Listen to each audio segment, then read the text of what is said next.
মানে আনিস এখানে বস।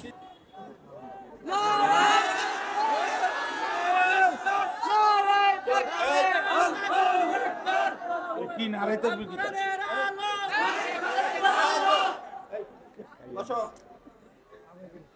দেখেন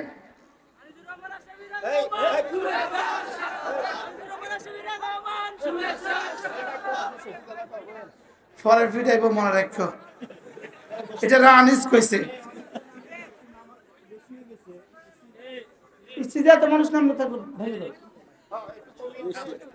দেখেন আমরা আমাদের দেশে একটা স্লোগান দেই না, সবসময় আমরা একটা স্লোগান দিতে অভ্যস্ত, একটা স্লোগানকে লক্ষ লক্ষবার দিতে আমরা অভ্যস্ত হয়ে গেছি, আমাদেরকে দুশ্মন অভ্যস্ত করে দিছে স্লোগানটার। আমি একটা উদাহরণ আপনাদেরকে দিচ্ছি, খন্তি মার্কায় দিলে ভোট শান্তি পাবে দেশের লোক। এই না ঠিক বলছে এক প্রসঙ্গে, অর্থাৎ এই উদাহরণ আমরা দেই, এই মিছিলটা আমরা দেই না, এটার উপরে ঠিক বলছে রামগতির শ্রোতা। তাহলে এবার দেখেন এই স্লোগানটা কি সত্য না মিথ্যা একটু বলেন, হ্যাঁ বলেন, ডাহা মিথ্যা কথা বলেন।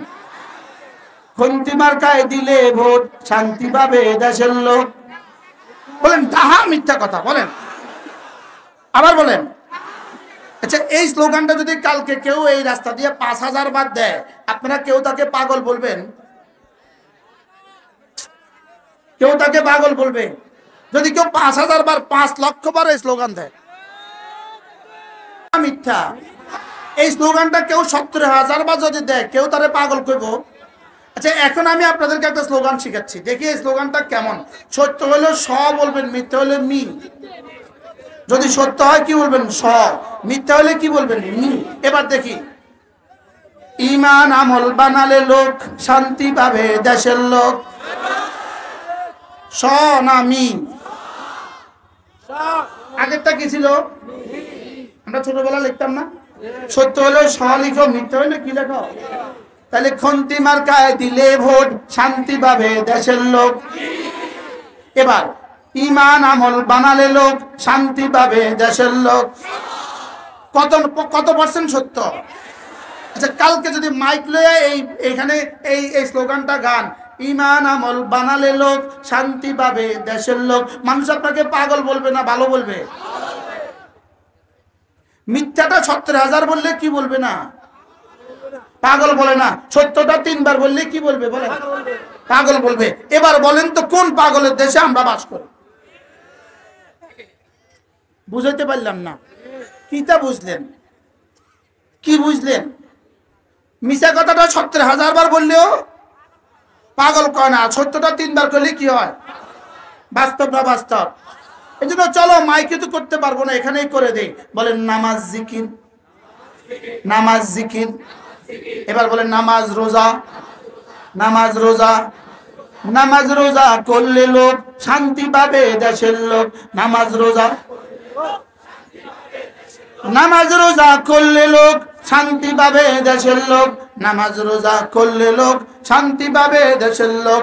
নামাজ জিকির করলে লোক শান্তি পাবে দেশের লোক। নামাজ জিকির করলে লোক শান্তি পাবে দেশের লোক। এটা আল্লাহর সিদ্ধান্ত, এটা আল্লাহর নিয়ম। আল্লাহ সমস্ত বাতিলের মোকাবেলায় হককে এভাবে বিজয়ী করে। সুবহানাল্লাহ বলেন। তো বাতিল যদি এই স্লোগান দিয়ে আসে, হক এখন এই স্লোগান দিয়ে আসবে। কি পরিমাণ বাতিল স্লোগান দিয়ে আসছে, স্লোগান দিয়ে বাতিল আসছে কি আসছে না বলেন? এখন তাহলে হক স্লোগান দিয়ে আসবে, নামাজ রোজা করলে লোক শান্তি পাবে দেশের লোক। নামাজ রোজা, নামাজ রোজা, নামাজ রোজা, নামাজ রোজা। বলবেন হুজুর কয়বার কইবেন? আমি বললাম মিছিলে তুমি কয়বার কও? তুমি বাতিল মিছিলে যতবার বলো, আমি হকের মিছিল ততবার করব। যারা দাঁড়িয়ে আছেন তারা বলবেন না নামাজ রোজা, নামাজ রোজা। ইনশাআল্লাহ ইনশাআল্লাহ হাত উঠাইয়া ওয়াদা করলাম ভাই, নামাজ জিকির ঠিক করিয়া মরতে চাই সবাই। ইনশাআল্লাহ ইনশাআল্লাহ হাত উঠাইয়া ওয়াদা করলাম ভাই, নামাজ রোজা ঠিক করিয়া মরতে চাই সবাই। নামাজ রোজা, নামাজ রোজা, নামাজ রোজা, ইনশাআল্লাহ। হাত নামান। বলবেন হুজুর এগুলো শিখায় কোথায়? এই যা বলেছি এগুলো শিখায় 3 জায়গায়। মাদ্রাসায়, 1 নম্বরে কোন জায়গায়? আবার বলেন কোন জায়গায়? এজন্য মাদ্রাসা থাকবে, দ্বীন থাকবে। বলেন মাদ্রাসা থাকবে, দ্বীন থাকবে, মাদ্রাসা থাকবে, দাওয়াত থাকবে, মাদ্রাসা থাকবে, ওয়াজ থাকবে, মাদ্রাসা থাকবে, ফতোয়া থাকবে, মাদ্রাসা থাকবে, ইসলাম থাকবে, মাদ্রাসা থাকবে, জিহাদ থাকবে, মাদ্রাসা থাকবে, সব থাকবে। বলেন কি থাকলে সব থাকে? বলেন, আবার বলেন, সবাই বলেন মাদ্রাসা। আবার বলেন, এবার নিয়ত করেন ইনশাআল্লাহ। ইনশাআল্লাহ হাত উঠাইয়া ওয়াদা করলাম ভাই, ছেলে মেয়েকে দিন শিখাইয়া মরতে চাই সবাই। ইনশাআল্লাহ, ইনশাআল্লাহ হাত উঠাইয়া ওয়াদা করলাম ভাই, ছেলে মেয়েকে দিন শিখাইয়া মরতে চাই সবাই। আল্লাহ তৌফিক দান করেন। কি কি ওয়াদা করলাম? নামাজ, জিকির, রোজা। বলেন মনে থাকবে তো ইনশাআল্লাহ? লেকিন এই 1 ঘন্টার ওয়াজে এই জিকির আসবে না। এটার লেগে একটা পলিসি লাগবে, এটার লেগে ইস্তেমায় যাওয়া লাগবে, এটার লেগে চরমনাইর মাঠে যাওয়া লাগবে।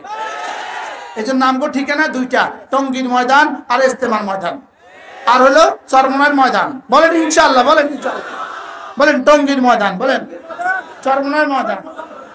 আমার মাদ্রাসা লক্ষ্মীপুর তাজুল উলুম মাদ্রাসা প্রতি ইংরেজি মাসের 2য় শুক্রবারে বয়ান হয়। প্রতি ইংরেজি মাসের 2য় শুক্রবারে বয়ান হয়। আজকের বয়ান ছিল লক্ষ্মীপুর আমার একটা মাদ্রাসা আছে তাজুল উলুম মাদ্রাসা, প্রতি ইংরেজি মাসের 2য় শুক্রবারে বয়ান হয়। পারলে শরীক হবেন। এই মাসে আলহামদুলিল্লাহ প্রথমবারের মতো লক্ষ্মীপুর জেলা, রামগতি, রামগঞ্জ, রায়পুর, লক্ষ্মীপুর জেলার উলামায়ে কেরামের উদ্যোগে, হেফাজতে ইসলাম লক্ষ্মীপুর জেলার উদ্যোগে আগামী শুক্রবার 17 জানুয়ারি লক্ষ্মীপুর আদর্শ সমাজ মাঠে একটা সম্মেলন হবে। আল্লামা নুরুল ইসলাম অলিপুরি আসবেন। যাবেন তো ইনশাআল্লাহ? ইনশাআল্লাহ বলেন ইনশাআল্লাহ। ইনশাআল্লাহ বাস ভরে ভরে যাবেন। 11টার মধ্যেই বয়ান শেষ হয়ে যাবে ইনশাআল্লাহ। আল্লাহ তাআলা তৌফিক দান করেন। আজকের এই মাহফিলের জন্য 2 দিন ব্যাপী একটা মাহফিল, এতগুলো মেহমান, এত খরচ, এই মাহফিলের জন্য প্রত্যেকেই বরকতের জন্য একটু পকেটে